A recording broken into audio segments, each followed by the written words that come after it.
Hello, everybody, and welcome back to another SPFBO or SPFBO author live chat panel. I am back with four brand new authors, all from different blogs that are participating this year. SPFBO, the self published fantasy blog off, is organized by Mark Lawrence every year, and over 300 authors are participating.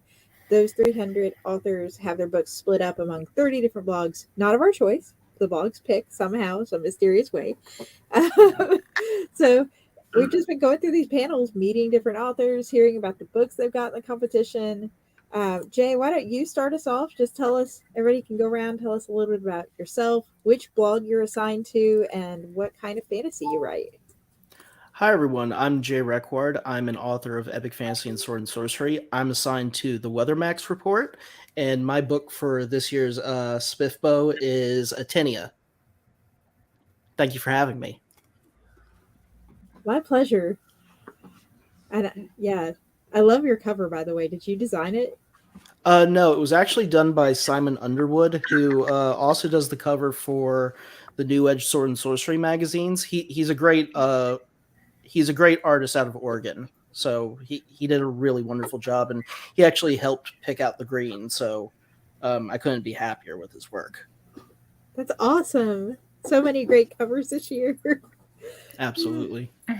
Yes. Jill, welcome. Hi, I'm a brand new author. Normally I teach, so I have no time to do anything else. But I had a 2-year hiatus recently, and I was able to write and kind of just said, "Oh my God, this is my passion. Where have you been?" And so I've wrote The Relic Thief. Oh, it's backwards. So this is my first novel ever. It's a big And one, too. it's a hefty, and it's the first in a series. I've only just started writing the second in the series, and I'm with Becky M. That's my reviewer, which is exciting because I've watched several of her podcasts already, so it's very exciting to like recognize names and just to be part of this exciting thing for sure. Yeah, Yeah. that's a stiff competition in that blog. I mean, they're all really good competition this year, but Yeah. yeah, I mean, just to be part of it, right? Like it's all of a sudden you're meeting people and things are happening, and it's just really cool. yeah, yeah. So JS, why don't you tell us a little bit about what blog you're in and what kind of fantasy you're writing this year? Yeah, actually, I'm in the same blog. I'm in Becky M's blog as well. My book is Dream of the Sphere. I published this back in 2021. It's an epic fantasy series starter. There are 4 books in the series right now. I started writing this book a long time ago, and the only good thing that came out of the pandemic was finishing up this book and putting it together to be published in 2021. So, yeah, I'm excited about getting into this competition this year. I discovered it about a week too late last year and said, well, I'm putting that on my calendar to try to figure out when it comes out next year. And luckily I got in that 41-minute window. Yeah, I'm so glad to see somebody else who has a debut from 2021 that's put their book in this year. It was a tough decision to be like, okay, I know that this was my debut in 2021, but it's the one that I'm going to put in first. Yeah. And we've got Esme watching. Hi, Esme. Good to have you on. And thank you for binging the panels. Yeah, there's a whole playlist now because I got so many. When I hit 10, I was like, okay, they need their own playlist. So put the whole SPFBO panel playlist up for anybody that wants to catch up on them.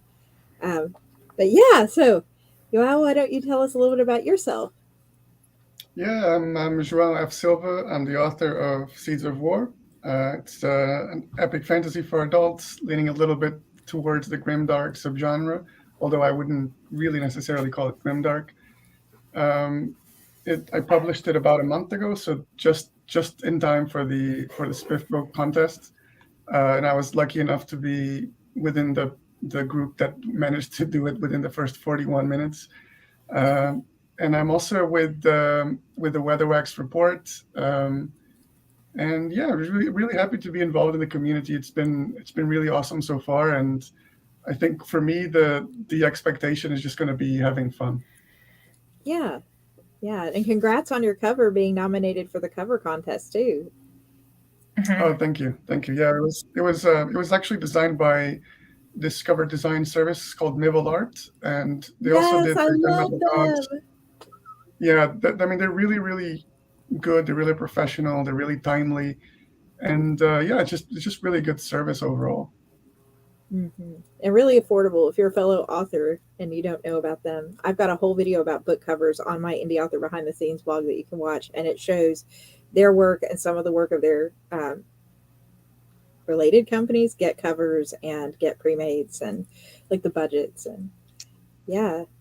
Yeah. JS, did you say which blog you're in this year? Yeah, I'm in Becky M's, the same as Jill's. Okay. Yeah. Yeah, so you're meeting compatriots. Yeah. Yeah, and Best I'm of luck. Yeah, same Yeah. to you. A lot of good books in that one. And I represent Fantasy Book Critic this year. Not gonna lie, there's a lot of good names and a lot of good books in there. My debut, The Vow That Twisted Fate, is in there this year. So this is my first year doing SPFBO. Is this everybody's first year, or some people coming Yes. back? Yes. Yeah. First Wow. year. That's Definitely first. a lot of newbies. And Jill, you too, right? Yeah, yeah. Yeah. So the panel First before book, this first one- SPFBO. panel before this one, I think everybody had been on before, and they gave some Wow. advice, like have fun with it and stuff. Hmm. But most of these panels, it's actually been a lot of first timers, and that's really encouraging. So, what was your experience like getting ready to submit to SPFBO this year? Were you prepared? Were you on one of the launch parties? Were you doing it the last second? Because it did fill up, like Joao said, in under an hour. How'd you get in? Maybe I can go first if that's fine. Take it away. I'm actually a big nerd about preparing things and just preparation in general. So I actually scheduled my book launch along with SPFBO because I knew that I wanted to enter SPFBO. That's So- brilliant. So I knew that I wanted it to be a little bit before SPFBO, but because the date wasn't set up well in advance, I knew it was going to be in May. Mhm. So I knew that my debut had to be in May. So actually, I scheduled my launch for May 1st, just because of it, pretty much. And I was made aware that a lot of people were planning to submit this year. So I was just, as soon as the time was in, I think I was like 2 minutes in, I submitted my application. Yeah. That's awesome. So you're prepared beyond prepared. I think you're the first well, not one of, maybe one other person said that they published a book specifically with SPFBO in mind for their timing. So Okay. that's a good point, because if you don't know anything about it, it has to be a first in series or a debut, not debut, standalone. I'm getting my words mixed up. It has to be standalone or a first in series. So if you entered last year and you don't have a new series, or you don't have a standalone that's different, you're going to have to come up with a different book. So maybe you could take tips from Joao and schedule your launch for the month before SPFBO. So That's a good idea. yeah, what was the experience like for the rest of you? So I put together my book with the idea that I really just wanted to self-publish for the first time. I've been traditionally published through most of my author career, and I thought self-publishing was just, a cool new thing to kind of learn and get into at this point, especially with the way the market's changing. One thing that I didn't plan to actually schedule the book for the contest, but I was really pushed by another semifinalist named Tom Mock, who I think had the longest nights last year, work his way into the semifinals. So it really motivated me to get into this. And like Joao, I'm a hyper preparer, so I was ready like first minute the window opened up on the form and submitted everything. Oh, that's awesome. And I'm not gonna lie. So your genre is sort of the genre that I'm trying to, write more in. And when I saw your name this year, I was like, oh my gosh, Jay, as in the traditionally published author, Jay, how has the transition been to indie for you? It's been great so far. I didn't expect that question. I've been able to work as an author in traditional publishing and also edit in traditional publishing through Falstaff Books, who publishes a lot of my stuff. And I think there's so much more community and interaction and communication in the indie side of the world than there is almost in the traditional side. And, coming in here has been really eye-opening just in terms of how supportive it is and how much people really try to look out for each other and really try to help grow the awareness of each other's books. There's no competition. There's a real kind of camaraderie and community here that I really enjoy. Not to say that you don't find that in traditional publishing, but the structure of traditional publishing is one of these things where, there's only so many spots to be published every year at these publishers. So there is this kind of natural competition going on. There's only so many agents, out there on the market that are taking books, especially now. Part of going into self-publishing is just kind of preparing for, the next transition that, everything that each and every one of us are doing here, self-publishing and indie publishing and traditional publishing will have to be something in the future that everyone has to look at, and they will all be viable options. So, this is just a natural progression of where I kind of wanted to go with what I'm doing and what I'm writing, which is primarily epic fantasy and sword and sorcery. Though I do have my first urban fantasy novel trilogy coming out in February 2024 through Falstaff. So I'm really excited about that too, and to see how I do with that. Awesome. Good to have perspective from somebody who's been on the other side too. Jill, JS, what about you guys? How was your experience getting in this year? Well, I took work off. I just knew, I knew from just reading the threads and stuff that there would be a lot of competition to get in. 9 hours last year, I thought, let's cut that in half. And I didn't want to risk not getting in. I had no idea it would be 41 minutes. That was kind of insane. But I, spent the first 15 minutes prior to it going live, pacing in front of my computer and then pressing refresh. And I was one of those people that had all my pages set up and just copied and pasted onto the forum. And I did pause to read over everything to make sure I didn't make a mistake, which I'm very proud of because I don't always do that. And then I hit submit, and wow, it was nerve-wracking. And then I was so excited. And then after, you get your submission has been accepted or whatever. And they're like, Woo! So what now? Yeah. There's a little lull after that, but then all the postings have been really fun to keep up with and to read, and all these people are getting reviews. So I think you had an awesome review put up recently, and which actually made me go and buy your book, which was cool. So I'm excited to read. I'm excited to read you guys. So yeah, it's been really fun. So next year you only have to take a half day off work, right? Next year I won't have anything yet. I don't think. We'll see. We'll see. Unless I speed type through the summer, that'll be. We'll see. Yeah. Awesome. JS, how about you? We've got several different ways to go about entering this year.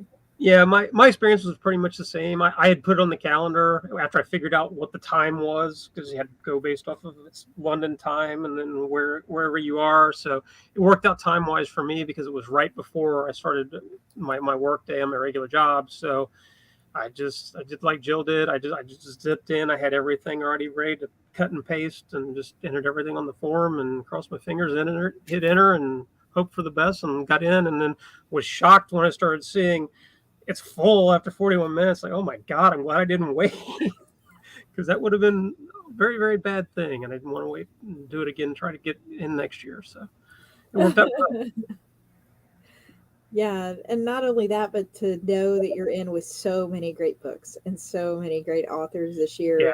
Yeah. I feel sorry for the bloggers a little bit, because I'm just like I said on the last panel, I don't know how I would pick. If I've read about 80 of these going into SPFBO, and just from those, if they were like, pick one, I'd be like, yeah, there's some good picks this year. But yeah, so every panel we've been doing a little bit of a for fun story. We've talked about food, we've talked about weather, we've talked about villains and friends and pets and antagonists and fears, and it's just become sort of this running little Easter egg. For people who have watched the last panels, you know what's coming next. So today we are going to be talking specifically about the parents of your main character. One, are they alive in the beginning of the book? You don't have to tell us if they're still alive at the end of the book, but are they alive in the beginning of the book? And what kind of influence have they left your character, or left on your character, really starting their story out? I guess I could go. I actually don't have one main character. I have three main characters. I would say it's three point of view characters, and none of them have parents, and none of them have had parents for quite a long time. It's quite of a brutal and unforgiving world, I would say, that the story takes place in. So part of, I guess, it's not really about their parents molding them and kind of affecting the way they see the world. It's more the lack of parents that affects their way of seeing the world, and the fact that they had to fend off for themselves pretty much their entire lives, and toughen them, and kind of had to thicken their skin a little bit, for them to be survivors, essentially. I will say, though, that they do have kind of like father figure or mother figure in some ways, like, but I think that's a bit of a spoiler, so I'm gonna pass the baton to somebody else on that. I can sorry, go. I was muted. Yeah, you don't have to do any spoilers. This is just for fun. Okay. Yeah, it's hard to say whether the parent is alive. So my main character she has escaped from where she was raised, and it's a very different society, one where men rule and women are basically just servants. And her mother is one of a special kind of servant, a servant who is allowed to dance and perform.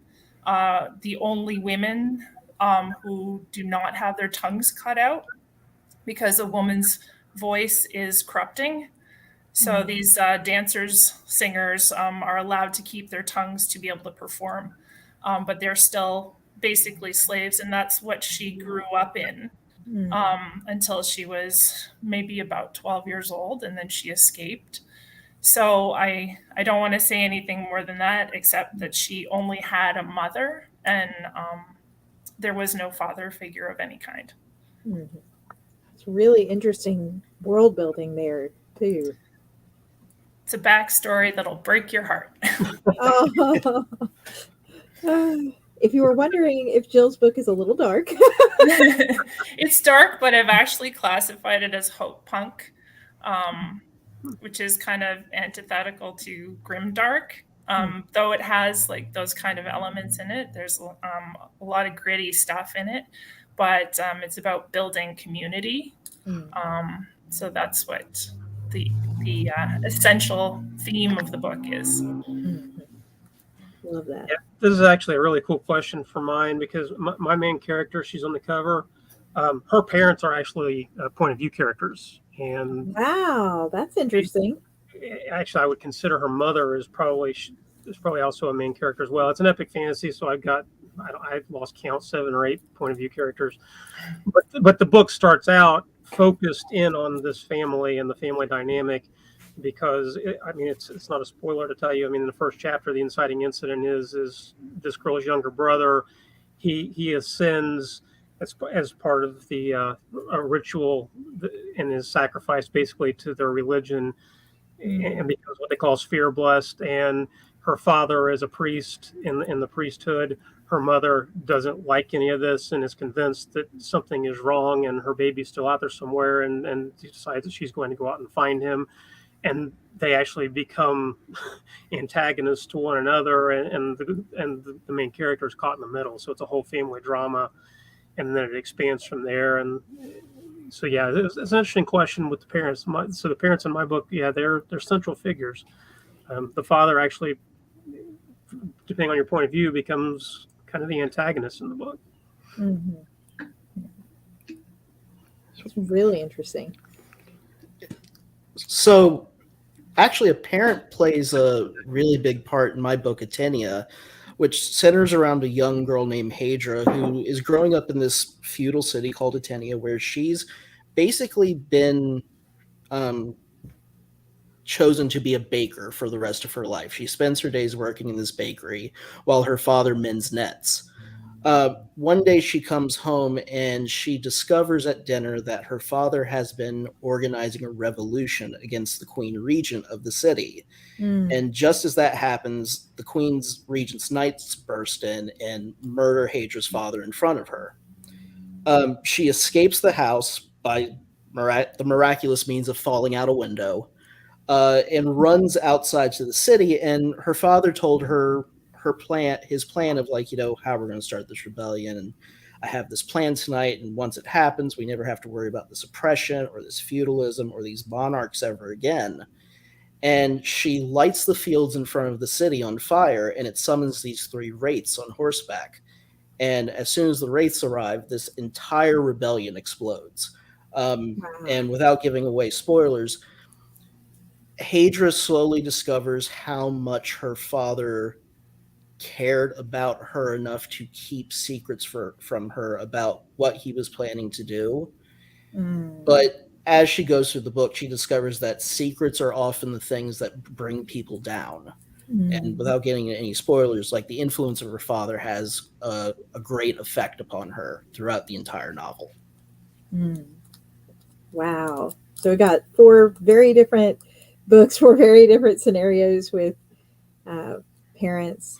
In mine, it's a little tricky. I can't really get too much into parents at all because of spoilers. But there is an element of both adopted / found family. It's not as straightforward as it looks when you first meet this character and her family, is all I can really say without giving a lot. But there is a father figure and a secondary father figure who really raised her in the form of the butler. And I think that comes through like right in the very beginning. He's the one that's looking out for her well-being. And she's a young queen, like in her 20s, but she is the queen, and he's looking forward to, her getting married and all of that. And so I don't know. I almost feel like the butler's the father figure more than the dad in the story. And I don't know. Isn't it interesting that all our protagonists are female? Yeah. Yeah. I know you have some books have multiple, but yeah. Right. Yeah. That's amazing. Well, thank you all for sharing about that. And I know the next 5 months is going to be like biting nails, waiting. Agonizing. But I don't know. I'm so hyped up about this that I thought that they were announcing like the first picks this previous weekend, because Mark posted like the competition starts in a few hours, and I was like, wait, do they already have picks? Are they going to just start cutting us here and now? But yeah, the next 5 months are going to be agonizing. Someone on a prior panel said that last year the Before We Go blog started cutting people like on day 2. And so I was told that some of these people will be cutting now. Some of them won't be cutting till like the very last day. They won't tell you who it's going to be till the last day of round 1. And some will be in the middle releasing it. Either way, my heart goes out to the bloggers, because I feel like if I was in their shoes, having to decide whether to put the authors through waiting to find out, or just going ahead and ripping the Band-Aid off and being like, thank you for letting me read your book. But like I think it was Esme she's announcing her keep list right now. And that's really interesting. So what do you mean by right now? Like she's got YouTube reviews coming out. Joao and I are in the same group, so yeah. Oh yeah, so she started on YouTube just releasing some videos of specific books, and I think she announced the second one she was going to do. Was it today on Twitter or last night? Like keepers are. I feel like there's too much stuff. Okay. Yeah, I can't believe even they read them all, like 30 books in a year. That's insane. Like I know some of them have teams, but like some of them are on their own, and they somehow get through it all. Like I think Esme said she was going to read 20 books just herself. Yeah. And she's already on book 13 out of 30, which is insane. Yeah. and they don't get paid or anything. So it's like, thank you to all the bloggers who are doing this out of the goodness of their hearts. Yeah, it's on a huge our community. Absolutely. Yeah. On our end, what are you guys going to do to pass the time for the next 5 months? Are you writing, reading, lurking, like Kareem said, refresh? I told Kareem he needed to start like a weekly SPFBO news thing on YouTube so we could all just tune in and see what he found out that week. That's a good idea. I'm just going to be doing my job, and I'm looking forward to a really nice, relaxing summer where I get to write as much as I want. Yeah, just going to enjoy everything. Not wearing a mask anymore, that sort of thing. I'm actually going to be releasing a novella trilogy starting in August called Spy Counter Killer, which is a sword and sorcery thriller. I'm probably going to be releasing one book a month, but I'm really looking forward to that. So that's what I have. Oh, and I also have a short story coming out in Merc Magazine this Wednesday, I think. That's what the publisher told me last email. Thank you. It's called Whiplash at the Steam Crags. Yeah. Prolific much? I've gotten really lucky. I've gotten really lucky this these last couple years. I had my wife and I had our first child in February of 2020, right when the pandemic kicked off. Right. And I've been able to like really hunker down and get a lot of writing done. Like if there was one good thing that came out of the pandemic, it was being able to actually sit down and focus and like hone on the work. Yeah. So I've just been getting lucky that a lot of that stuff is hitting and finding homes right now.